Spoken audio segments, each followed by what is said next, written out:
Bien, la clase anterior empezamos a ver el tema de esfuerzos y nos concentramos básicamente en lo que era esfuerzo normal. Vimos un poco de esfuerzo cortante, pero no nos fuimos al detalle. Ahora, en esta clase nos vamos a dedicar básicamente a los problemas que tienen que ver con el esfuerzo cortante. Obviamente el esfuerzo cortante es el que es producido por la fuerza cortante, es decir, la que es perpendicular al eje longitudinal del elemento. Esto va a ser la cortante entre el área, este es esfuerzo cortante, tau. Y es esfuerzo cortante promedio. Más adelante en la materia veremos el esfuerzo cortante más al detalle. Ahora, esta área es el área de la cara que soporta ese esfuerzo o que resiste ese esfuerzo. Entonces, dependiendo de cuál es la fuerza cortante o dónde está ubicada esa fuerza cortante, es que yo voy a seleccionar el área. Vamos a ver que depende mucho de la posición de la fuerza. Ahora, en el esfuerzo cortante tenemos un tipo de ejercicio, o más bien un tipo de problema que es solventar, que es el diseño de conexiones. Y esto se utiliza mucho en conexiones de acero, entre dos planchas o entre dos perfiles, etc. Eso ustedes lo van a ver más adelante, pero ahorita se ve algo básico. Entonces, principalmente, el cálculo de las conexiones la vamos a ver por la verificación de esfuerzos. Bien, ¿a qué se refiere esto de la verificación de esfuerzos? Bueno, cuando yo tengo dos planchas, por ejemplo estas dos, y acá yo le coloco un perno, que en este momento no lo puse, pero si yo le coloco un perno, ese perno se va a ver, vamos a ponerlo, ese perno se va a ver sometido a una fuerza cortante. ¿Dónde va a ocurrir la fuerza cortante? No ocurre en el lateral del perno, no, ocurre en la sección transversal, porque fíjense, esto que está aquí, este 1 y este 2, es este pedazo del perno, este de aquí y este es el otro de abajo. ¿Ok?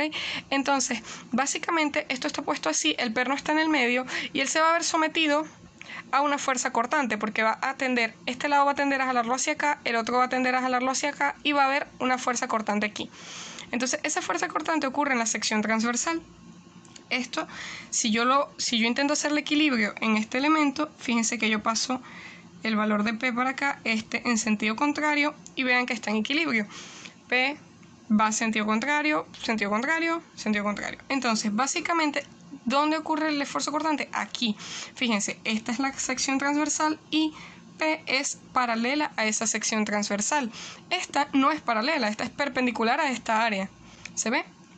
Entonces, cuando yo tengo tres placas como esta y también tengo un perno, es distinto porque ya el perno no se verá sometido a dos esfuerzos cortantes, o sea, a una fuerza cortante, sino a dos. Acá se dividía en dos secciones, ¿verdad? Se dividió en dos secciones, pero era un solo punto de corte, era aquí y ya. Pero en este yo tengo un punto de corte arriba y luego tengo un punto de corte abajo, entonces él va a tender a cortar por los dos lados, es decir, que voy a tener dos fuerzas cortantes actuando en la sección transversal. Una, cuando yo venga por acá, esto va a ser P medio, sentido contrario P medio, esto va a ser P medio aquí, para mantener el equilibrio con P, y acá pasa P medio. Entonces, así se mantiene el equilibrio. ¿Qué quiere decir? Que voy a tener dos secciones de corte, pero en ambas secciones de corte, la fuerza va a ser la mitad de P, o sea, P medio. ¿Ok? Tanto en la de arriba como en la de abajo. Esto porque las fuerzas son iguales, ¿ok?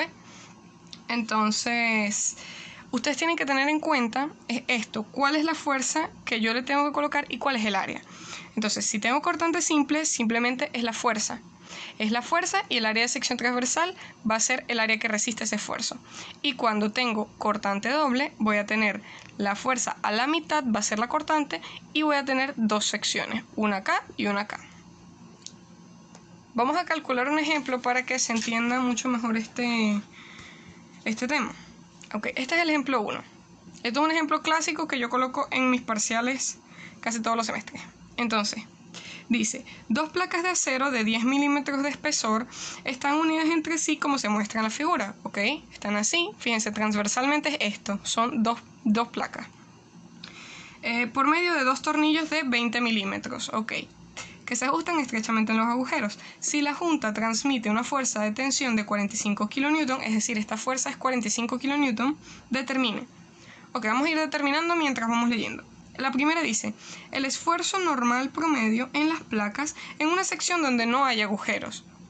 Ok, si me pide el esfuerzo normal en las placas, yo primero debo identificar cuál es el área que va a resistir ese esfuerzo.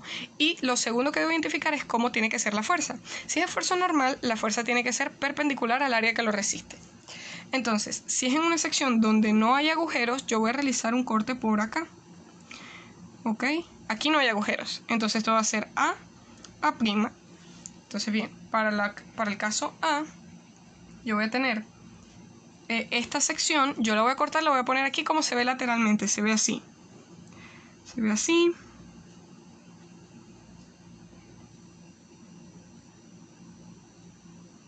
Ok, básicamente esta es la sección donde no hay agujeros, porque estoy cortando aquí y la estoy viendo de lado.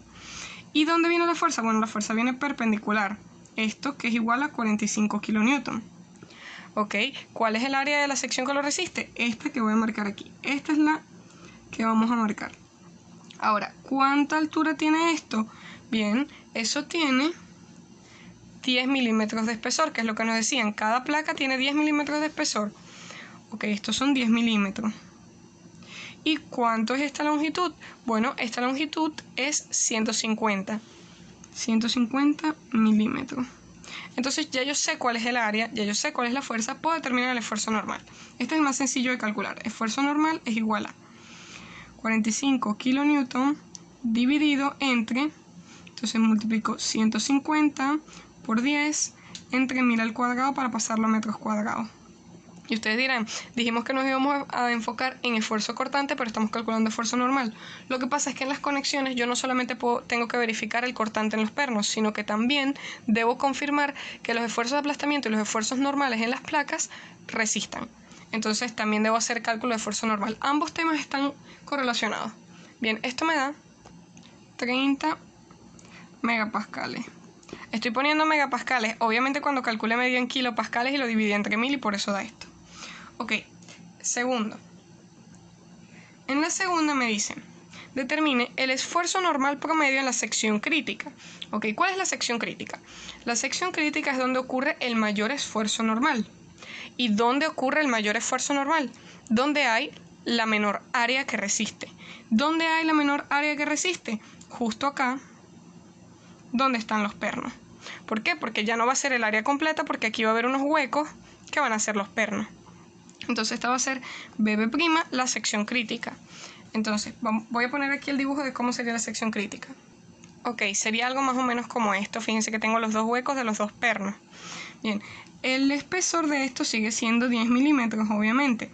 Y toda la distancia sigue siendo 150 milímetros. Pero, ahora, esto yo debo restarlo.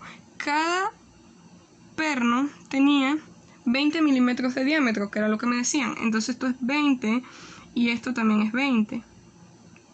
Es decir, que yo debo restar esos espacios vacíos. Entonces digo, esfuerzo normal en la sección crítica va a ser igual a ¿quién? Bueno, los mismos 45 kN, que es la fuerza perpendicular, dividido entre el área. ¿Cuál va a ser el área? Bueno, va a ser 10, que es el espesor, multiplicado por 150 menos 2 veces 20. ¿Ok? O sea, básicamente todo esto menos estos dos espacios me da lo que está sombreado y lo multiplico por 10 porque es el espesor para obtener el área. Y todo lo voy a dividir entre 1000 al cuadrado porque está en milímetros. Y esto me va a dar 40,91 megapascales. Lo mismo, aquí lo dividí de una vez. Entonces fíjense que el esfuerzo normal en la sección crítica es mayor. ¿Por qué es mayor? Porque para una misma fuerza tengo menos área resistiendo. Entonces obviamente aumenta el esfuerzo que se produce en la sección. Bien, ahora, la tercera pregunta habla del esfuerzo cortante. La tercera pregunta me dice, ¿cuál es el esfuerzo cortante promedio en los tornillos? Me están hablando de los tornillos, ya no me están hablando de las placas. En los anteriores me hablaban solo de las placas. Esto era de las placas y esto era de las placas. Pero ahora me están hablando del tornillo y me están diciendo el esfuerzo cortante. ¿Dónde ocurre el esfuerzo cortante en los tornillos? Bueno, si es cortante simple, ocurre en esta cara. ¿Okay? La cara donde está uniéndose las dos barras, donde ocurre el corte como tal. Entonces, Vamos a terminarlo aquí. Esfuerzo cortante. Bueno, voy a poner primero una esquemita del esfuerzo cortante. Voy a poner aquí. Ok, aquí está. Fíjense, tengo el esfuerzo cortante, dos elementos porque son los dos pedazos del tornillo, el que queda arriba y el que queda abajo. Y la fuerza es 45. ¿Dónde ocurre el esfuerzo cortante? Aquí en esta cara. Entonces, bien. Esfuerzo cortante promedio va a ser igual a ¿qué? Bueno, a la fuerza, que son 45 kN, dividido entre el área que lo resiste. ¿Cuál es el área que resiste? La sección transversal. Y esto, como es un tornillo, tiene un área de sección transversal circular. Entonces va a ser pi por el diámetro, que son 20 al cuadrado sobre 4. Esto yo lo tengo que dividir entre 1000 al cuadrado para poder también transformar a metros cuadrados. Voy a ponerlo aquí, 1000 al cuadrado. Ahora, un detalle muy importante. Yo tengo dos tornillos, ¿ok? Acá, si ustedes ven, yo tengo dos tornillos. La fuerza cortante que se va a producir en este y en el de al lado se va a dividir. Es decir, hay un corte que va a existir, pero como hay dos tornillos soportando, cada tornillo va a jalar una parte, o sea, va a soportar una parte de ese esfuerzo cortante. Eso quiere decir que realmente el esfuerzo cortante que se produce en cada tornillo no va a ser este que está aquí, sino este dividido entre dos. ¿Ok? Entonces por eso aquí yo multiplico por dos pernos. O sea, dependiendo de si yo tengo cuántos pernos, yo voy a multiplicar acá el área de sección transversal por el número de pernos. ¿Por qué? Porque estoy aumentando la cantidad de áreas que están soportando ese esfuerzo. Es decir, si yo tuviera 3 tornillos, hay 3 áreas circulares iguales que soportan esta misma fuerza cortante. Entonces, obviamente se va a reducir para cada uno de los pernos. Entonces, bueno, yo multiplico aquí por 2.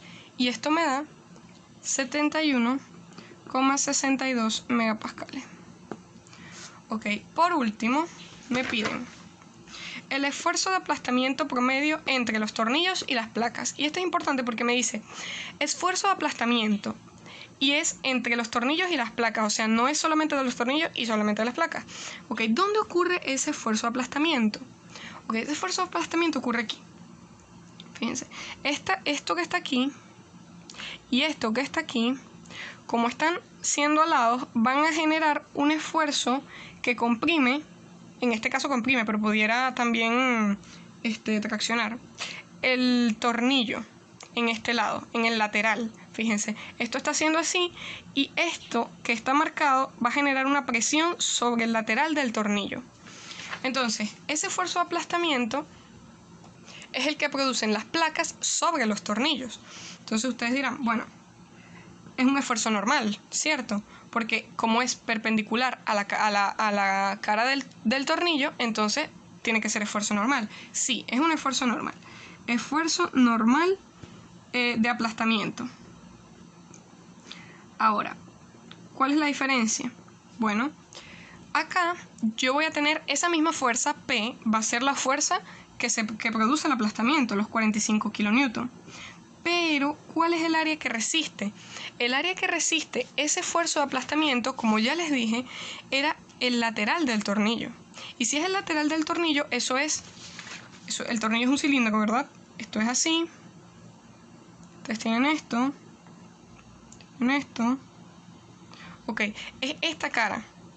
Es como decir que yo lo corto aquí y es este lateral. ¿Cierto? O sea, está curvo. Pero para efectos de nosotros, como nosotros no vamos a trabajar con esa área curva, sino que vamos a simplificar el cálculo, nosotros lo que hacemos es que ese mismo cilindro, nosotros tomamos un área rectangular, más o menos equivalente, que quiere decir que, bueno, yo voy a tomar acá esto así,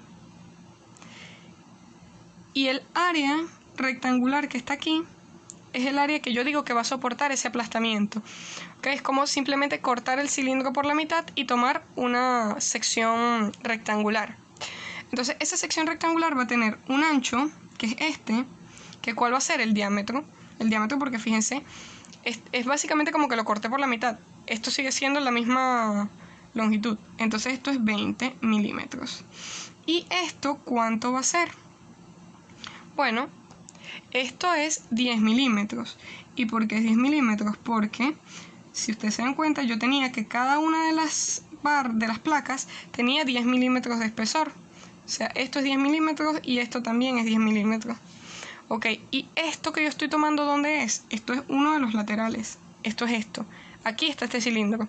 Ahora, obviamente existe uno aquí abajo, pero es el mismo, tanto para arriba como para abajo. Es el mismo aplastamiento. Yo lo voy a calcular una sola vez. Entonces calculo con una de las placas. O sea, no voy a calcular aquí, sino con esta. Bien, entonces tomo en cuenta el área y tomo en cuenta la fuerza. Una sola fuerza que es P aquí. Entonces, esta es la dimensión. Acá voy a colocar 20 milímetros por 10 milímetros. Ay, perdón, puse 100.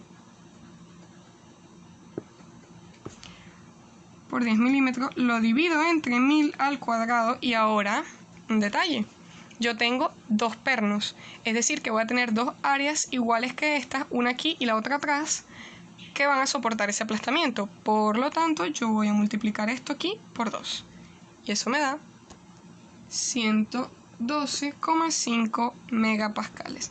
Y ahora sí he determinado todos los esfuerzos correspondientes. Con esto yo puedo diseñar o confirmar si una conexión está bien diseñada o no. Bien. Lo único que tienen que tener en cuenta en este tema, como ya les dije, y lo más importante es qué área resiste. Si es el área sin agujeros, ok, ya sé que es en la placa. Si es el área con agujeros, ya sé que es un área a la que le tengo que restar los espacios vacíos. Si es un esfuerzo cortante, ya sé que es la sección transversal. Y si es esfuerzo de aplastamiento, sé que es en el lateral del tornillo. Entonces, tienen que tener eso claro. Ahora, es distinto si yo tengo los pernos ubicados de esta forma, o sea, verticalmente, así yo tengo los pernos ubicados de esta forma, horizontalmente. Vamos a ver ahora este caso.